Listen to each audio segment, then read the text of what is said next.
To be honest, kaibigan ko si Coach Joss Reyes, no? Pati si Coach Chot. Alam mo naman, ako naniniwala kasi ako, spoiled ang fan na lagi dapat panalo.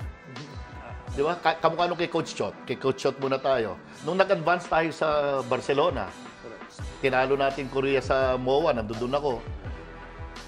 Angat na angat si Coach Chot eh. Sinasamba ng sambayanan eh, di ba? Ngayong nasanay tayong panalo, nag-advance tayo sa world stage. Pag natalo sa world stage, kamukha nitong mga huli, natalo na si Coach Chot, binabash na.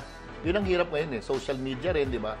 So, going back to Coach Josh, may halong malas din yung kay Coach Josh eh. Kasi dalawang key players niya, biglang na-injure.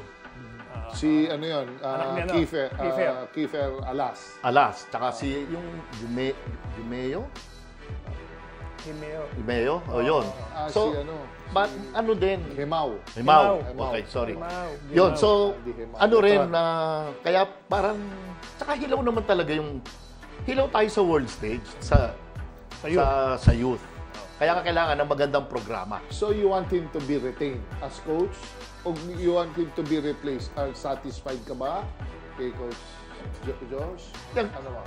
Sinasabi lang nung iba, kulang sa experience si Coach Josh. Which I honestly believe na talagang kulang kung ikukumpara mo sa iba.